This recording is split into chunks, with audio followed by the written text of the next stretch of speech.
but thanks to Leonardo's eyes, they might be able to change all that and finally gain the upper hand in this battle. After saying that, they all wonder if they will have to call the infamous vampire hunter, Blitz, and then worry that he might come anyways given how crazy he is about killing blood breeds. After that, Zap and Leonardo go to the airport to receive the infamous guest, and Zap explains that Blitz Abrams is nicknamed Lucky Abrams because of his insane luck. He's a really smart detective and vampire hunter, and because of that, the vampires have put hundreds of curses on him. But due to his crazy luck, the mishaps that are meant to hurt him get deflected in the most absurd of ways and often end up causing issues for people around him. To make things even worse, he seems to be completely oblivious about this fact and continues to think that it is all normal. Just then, we see Blitz walking out of the airport as a plane crashes behind him and goes up in flames. After that, he meets up with Zap and Leo on the road and causes a truck to get hit by a big alien, and a big piece of glass flies out and gets stuck in Zap's skull. Blitz walks up to them and says that this city is as dangerous and crazy as always and greets both of them before picking Leonardo up and going to the office to meet Klaus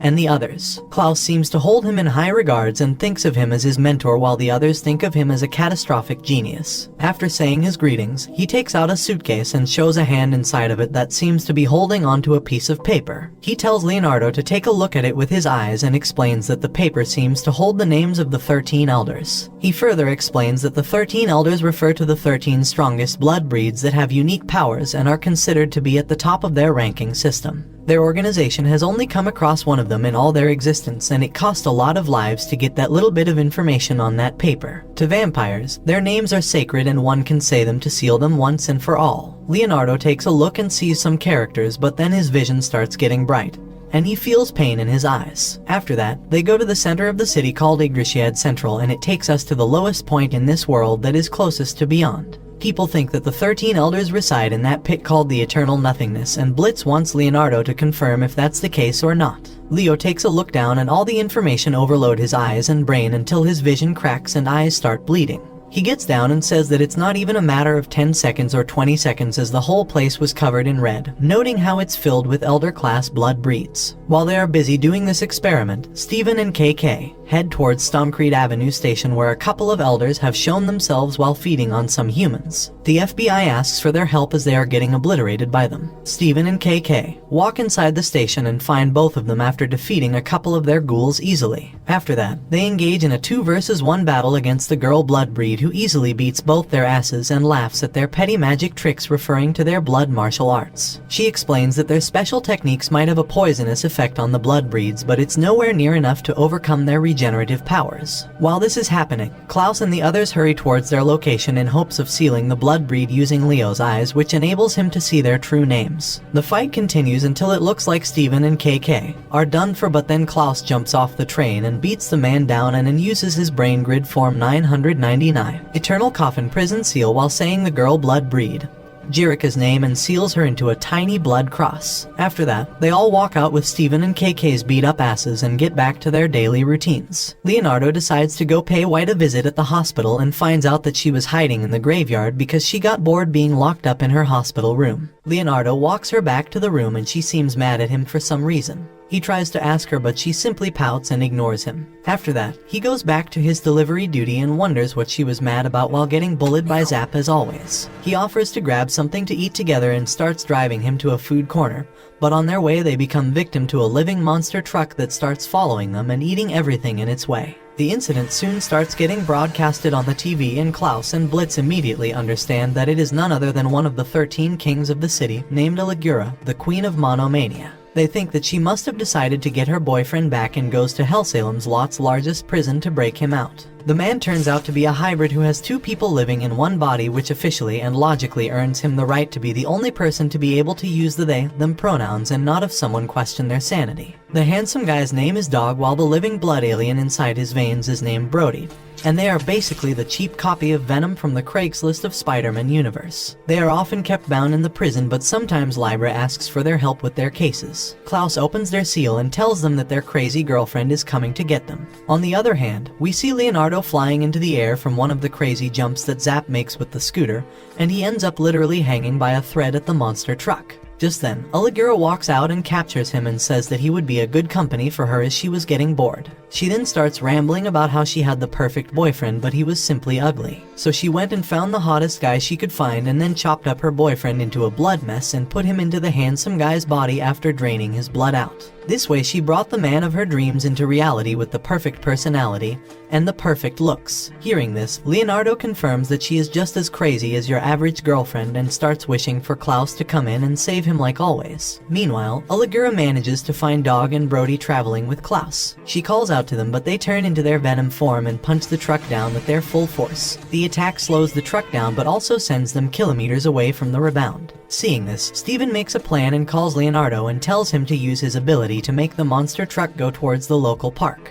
Once it's facing the park, KK, Steven and Klaus make it get out of control and fly over to the park where Dog is waiting for it alongside Zap. He gathers all of his copyrighted strength and then blows the truck away in one hit, sending it outside of the city while raining down thousands of its metallic pieces on the people of Hellsalem's lot, killing hundreds if not thousands. After that, everyone gets back to their usual routine and Leonardo ends up at the hospital with some stitches. On his way out, he sees White talking to a doctor and laughing and feels jealous. Being the beta male he is, he decides to quietly walk out but then grows a pair and goes back inside and breaks her out of the hospital and takes her out for a movie. It looks like she has been craving such a relationship with him as well and they both get a little bit closer. On the other hand, we see the same boy that Leonardo met at the train station reveal himself to be the king of despair and being in cahoots with Femto. It turns out that they were behind enticing Aligura to go after the dog and cause all this chaos in the city. A few days later, we see Leonardo hanging around the 42nd Street, which is an unchanged area in Hellsalem's lot which still holds parts of the old New York City. The government here makes sure to keep the Beyondians outside of here and that's why lots of humans have a prejudice against the monster-like aliens. Leonardo happens to be there to get himself a burger from a popular franchise called Jack and Rockets. As he walks out of the street, he notices a mushroom-like alien run towards him and get run over by a truck. Leonardo worries for his life but the alien simply gets back up and asks if he can have those burgers. He says that he does not have a skeleton like humans so physical impacts don't harm him in the same way. Just then, the two drivers of the truck walk out and start talking down to the alien, asking if he can't see or something. Leonardo tries to defend him from this racism, but the guys give the alien a half-eaten burger as settlement and drive off. After that, Leo also goes back to the office and delivers Zap's lunch order. A few days later, we see Leo once again running Zap's errands and he ends up meeting the alien once again looking for people with the burgers. It turns out he has made a deal with the truck drivers who sell him the burgers for 4 times the usual price. Leo sees this and says that it's unfair and tells the alien that he would buy the burgers for him instead without any markup. He says that he hates racism and wants to take a step forward and this marks the beginning of their friendship. The alien introduces itself as Nej and they go on to eat a lot of burgers in the next few weeks. One day, while sitting at the park, Nej mentions that he does not remember his parents but knows who they are supposed to be. What makes it worse is that his mother also doesn't remember giving birth to him and this has made him really lonely. Leo feels really sad for him and gives him a special poster that comes with the burgers if you order a large amount of them, which makes Nej really happy like a fanboy of the franchise. On the other hand, we find out that the truck drivers were actually under a huge debt and were being threatened by a mafia collector to pay up soon. On their way back home, they run into Nej and instead of apologizing, take their anger out on him by beating the hell out of his mushroomy face. One of them happens to be wearing a gas mask because the other one peed himself after getting threatened with his life by the mafia collector. As they beat Nej, he starts turning red and suddenly explodes in a cloud of spores that cause everyone there to collapse. The next day, we find out that all of those people lost their memories from the last 13 hours and it makes the news. As it reaches Libra's ears, they decide to look into it but Leo immediately starts running towards 42nd Street to find out if Nej was alright. At first he can't find him there but then he remembers his home address and decides to look for him there. Soon enough, he meets up with him and asks if he was alright and remembers him or not. Nej says that he does remember him and then shows him the poster that Leo gave him and says that it's a really cool poster, but he doesn't know how it got in his pocket. This makes Leo realize that Nej lost some of his memories as well. Just then, someone comes from behind him and knocks him unconscious with a baseball bat. When he opens his eyes, he finds out that it is none other than the same 2 drivers from earlier. The one with the gas mask didn't lose his memories from the incident and made up a plan to beat Nej once again to get his spores and use them on the mafia collector to make him forget about their debt. Leo tries to stop them by using his eye's powers but it doesn't last long. Nej says that he will not get angry so he doesn't forget about Leo but when the baseball guy knocks Leo out with his bat again. This makes Nej pop and release a nuclear cloud of spores that erases the memories of everyone in a huge radius around them for up up to 2 weeks. From this incident, both Nedge and Leo forget about everything regarding each other, and Leo even forgets about some members of Libra. It takes some time for him to recover from his injuries, and Klaus and the others fill him in on the details until one day Leo runs into Nedge once again out of sheer luck. They exchange a similar fate as they did when they first met and get to exchange a burger once again. After that, Leo goes to the hospital to see White and ends up meeting with her brother, who turns out to be the same guy he talked to on the train not so long ago. The guy introduces himself as Black and says that this is the first time they met each other and seems to be speaking the truth. They both head out to have lunch together and quickly become friends as they find a lot of commonalities between themselves, like being scrawny, wimpy losers who care a lot about their younger sister and are trying their best to live in this crazy world. Leo also finds out that White has a bad heart, and that's why she is at the hospital and feels sad. Just then, Vivian drops a cup of coffee over him as a kid runs into her, but the coffee starts floating in the air instead of falling over him. It turns out Black has this psychic power, but he can't control it very well and ends up dropping the coffee over Leo anyways. After that, Leo goes back to the office and finds Zap getting his ass beat up as he tries to kill Klaus and prove his superiority like always. The next day, Leo comes to the office and notes that Zap isn't there. He asks about it and they all wonder if he finally gave up on beating Klaus and accepted defeat, but just then he video calls Leo on his phone and says that he has been taken hostage by some people who are trying to kill him.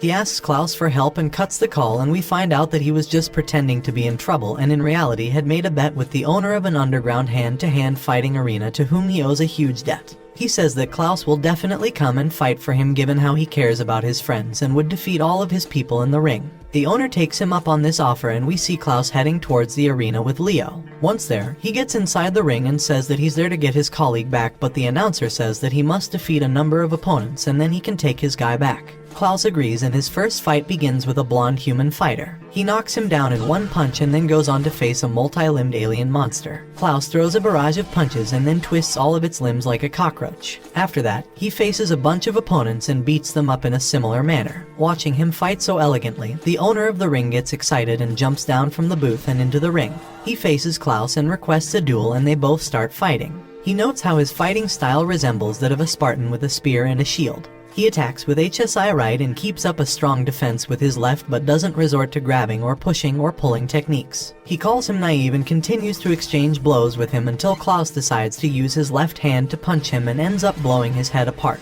This surprises everyone, but we find out that the owner of the arena is actually a blood breed who was using the corpse as a cover so he could fight Klaus and have some fun. He then knocks him back and lets him get out of the arena with Zap, safe and sound. Once they are outside, Klaus shakes Zap's hand and says that he's glad that he is safe. This annoys Leo a lot as he knows that Zap took advantage of Klaus' generosity, but Zap says that while getting rid of his debt was a part of it. His real objective was to attack Klaus when he was weakened from fighting all these big shots in the underground. He then jumps at him like usual, but Klaus beats his ass up just as easily as always. After this, Leo decides to go back home and on his way meets Black and gives him a ride as well. Before leaving, Black thanks him and tells him to continue looking after his sister and then lets Leo drive away. Once he's gone, he walks back and grabs a coat from the stands outside the building and walks inside to greet Femto and some other beings of the underworld and reveals his other identity as the King of Despair as his eye color shifts from blue to red. After this, we get a flashback of Black's memories and find out that both his parents died in the collision of the two worlds. His real name is William and his sister is called Mary. With that, we get to the point where we see him and Leo walking around Hellsalem's Lots Museum. He explains that when the collision happened 3 years ago, a group of special people called casters were gathered from both worlds and they used their powers to contain the collision and stop it from spreading by extending a psychic barrier around it. The center of that collision is still being researched to this day and many of the researchers involved are from that group of casters. He tells Leo that his parents were among them as well, but they are no more. After that, we cut back to Zap and his daily routine of degeneracy. He wakes up with a bad hangover from the previous night after having a fling with a woman. He then goes to a fast food restaurant and gets himself some foods that are rich in vitamin, diabetes, and heart attack. He then goes to watch horse races and bet on them. After losing there, he mugs some thugs who try to bug him and then goes to a casino and wastes all of his money there before spending the night with a girl. He then wakes up with a bad hangover and goes to a fast food chain and repeats. This time around, he ends up finding a hot employee at KFC and decides to ask for her number. The girl rejects him, but he keeps bothering her and continues his glutinous routine until he grows a big belly. After failing to get her number, he becomes desperate and continues bothering her even more until one day, Shane jumps over his fat belly and says that her friend who works at KFC told her that this dumb silver-haired guy keeps bothering her for her number and she can't stand him anymore. After that, they both start arguing, but Steven tells them to stay quiet as they have confirmed that a blood breed gate was opening in India, and a blood breed walked through it alongside a hunter. Their destination must be this city, and according to the report, the blood breed lost more than half of its body while fighting this hunter. It also says that the whole Air Force base in Gwalior was sealed off as everyone inside was turned into a ghoul, which means they are fighting a really strong blood breed possibility in the elder class breed.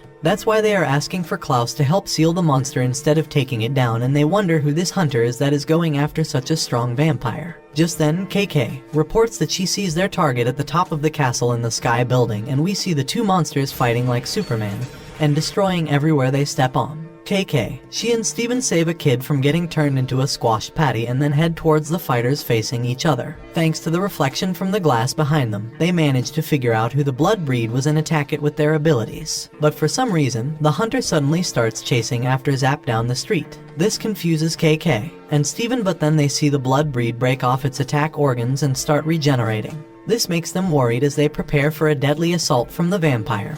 But then the hunter turns around and uses the same Big Dipper blood battle style that Zap uses in combination with the wind element as well, and reduces the vampire to its final stage known as Gen Tai Dan. In this stage, the vampire regenerates itself in an egg-like state which has many eyes and will automatically attack anything that comes close to it. Seeing this, Steven realizes that this hunter is none other than the famous blood battle god and the founder of the Big Dipper blood battle style, Raju. He is also Zap's master and is said to often go missing for decades, during which people hear a lot about someone killing strong vampires. Raju uses his blood arts and takes over Zap's mouth and uses it to talk down to everyone around him by calling them a greenhorn. Soon Klaus and the others join them, and he acknowledges Klaus' strength but says that he still lacks in terms of being a leader while pointing towards Zap's big belly and calls him a disgusting piece of filth. He says that if someone were to put dirt and filth inside a bag and then throw it in a garbage dump, it would still not be as disgusting as this undisciplined piece of disheveled scum who only eats and farts. He says that at this rate even the bugs that he squashes under his non-existent feet are better than him, and says that he would take him back under him and train him properly. Hearing this, Klaus and the others say that Zap is without a doubt an annoying loser,